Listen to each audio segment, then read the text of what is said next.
Hey golfers, today we're going to challenge everything you thought you knew about getting more distance in your golf game. Forget what your local pro told you. These scientifically backed tips will help you add serious yards to your drives and iron shots. I've spent years studying the science behind power generation in golf, and what I'm about to share might surprise you. These aren't your typical tips. These are proven techniques based on physics and biomechanics that can transform your game.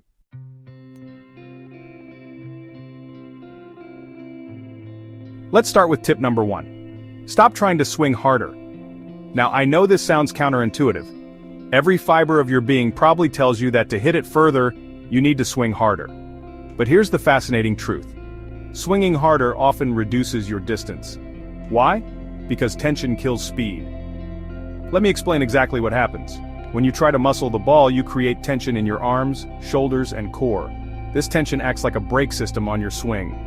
Instead, the key is to swing at about 80% of your maximum effort. Think about how a professional pitcher throws a baseball. They're not straining at 100%, they're focusing on smooth, efficient movement. The same principle applies to golf. Here's a drill to help you feel this. Take 3 balls and hit them with different effort levels: 100%, 80%, and 60%. I bet you'll find that your 80% swing produces the best combination of speed and control. When your muscles work efficiently, they actually generate more clubhead speed through better sequencing. It's like cracking a whip. The power comes from the smooth transfer of energy, not from tensing up.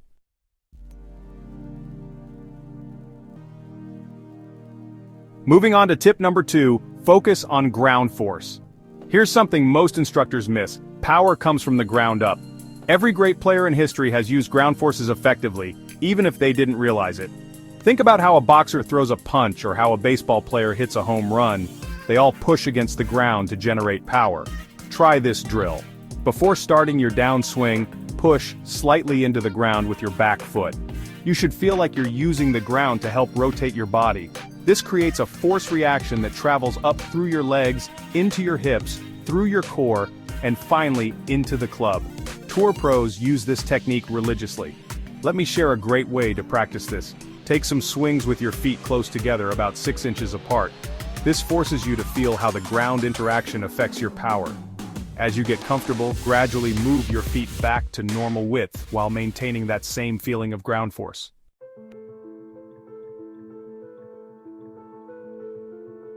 Tip number 3 is crucial. Lead with your lower body. Most amateurs start their downswing with their arms. This is a huge power leak. Think about it logically. Your arms are relatively weak compared to your legs and core. Your legs can squat hundreds of pounds while your arms might curl 30 pounds. So why would you start the downswing with your weakest link? Start your downswing by rotating your hips while keeping your arms relaxed. This creates the lag that generates explosive club speed. Here's a fantastic drill to feel this. Take your backswing, then start down by turning your belt buckle toward the target while keeping your arms relaxed. It should feel like your arms are just along for the ride. Practice this movement in slow motion first. Once you get the feeling, gradually increase your speed. You'll be amazed at how much more power you generate when you sequence properly.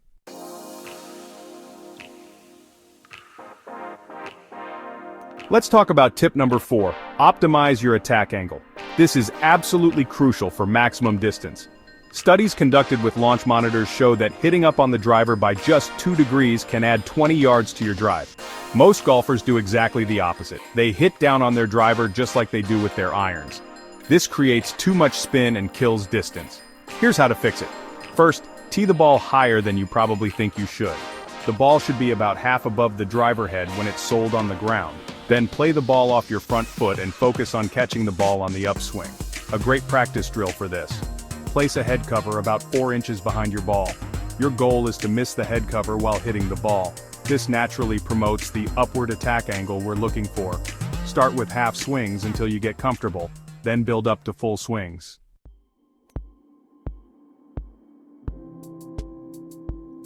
Now for tip number 5, use vertical force. Here's a counterintuitive one that might surprise you.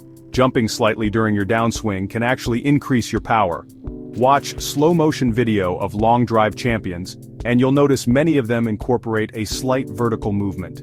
The key is timing the jump with your downswing to harness the ground reaction forces. Start small and gradually increase the intensity. Think of it like a basketball player starting their jump shot. There's a slight down movement before explosively moving up. Warning: this isn't about jumping out of your shoes. Start with just feeling your weight shift down slightly in transition, then gradually up through impact. Practice this without a ball first, then with half swings, and finally with full swings once you're comfortable.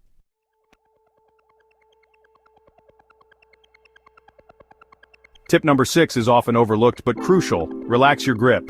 A death grip on the club is one of the biggest power killers in golf. When you squeeze too tight, you create tension in your forearms that reduces club speed.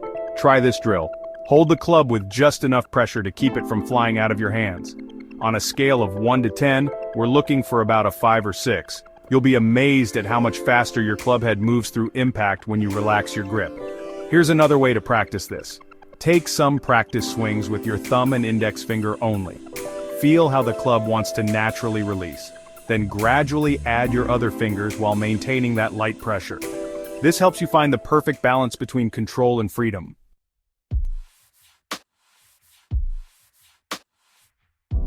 Moving to tip number 7, create separation. The bigger the difference between your hip turn and shoulder turn in the backswing, the more potential energy you store. Think of it like stretching a rubber band. The more you stretch it, the more potential energy you create. Work on turning your shoulders 90 degrees while keeping your hips at 45 degrees. This creates what we call the X factor. It's a power source that every long hitter uses. Here's a great drill to feel this. Place a club across your shoulders and another across your hips. Make your backswing while watching in a mirror. You should see your shoulder club turn significantly more than your hip club. Practice this feeling regularly. It's the key to storing power for the downswing.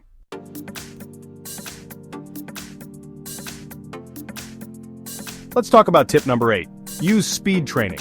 Professional long drivers use overspeed training to increase their swing speed, and it's something you can easily incorporate into your practice routine. Try swinging a lighter club, or even just the shaft as fast as possible for 10 reps.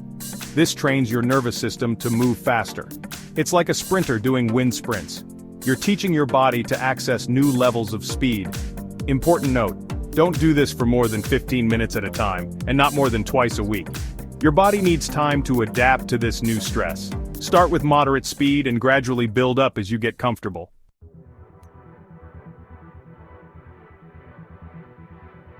Tip number 9 is all about sequencing. The ideal power sequence is hips, torso, arms, then club. Most amateurs do this backwards, which is why they struggle with consistency and power. Practice starting your downswing with your lower body while keeping your arms relaxed. The club should be the last thing to release. Think of it like a wave of energy moving up through your body.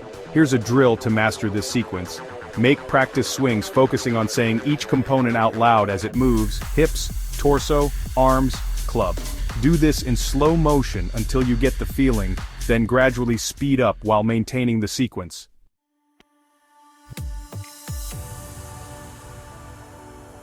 Finally, tip number 10. Maintain your spine angle. Losing your posture in the downswing robs you of power. Many golfers stand up through impact, which we call early extension. This kills your ability to fully transfer the power you've generated into the ball. Focus on keeping your spine angle constant through impact. This allows you to fully release the club without losing any of that power you've built up. Try this drill. Practice with your rear end touching a wall at address. Make swings while maintaining that contact through impact. This helps you feel the correct position and builds the stability needed for explosive speed.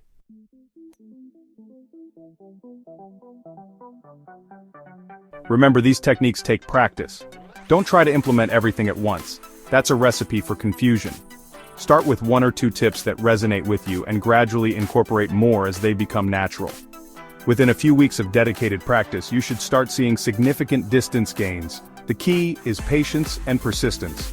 Film yourself practicing these moves. Sometimes what we feel isn't what's really happening. Use your phone's slow motion feature to check your progress. And most importantly, don't get discouraged if you don't see immediate results. Building power takes time, but the distance gains are worth the effort. If you found these tips helpful, don't forget to like and subscribe. Drop a comment below letting me know which tip helped you the most. I love hearing about your progress and answering your questions. Thanks for watching, and I'll see you in the next video.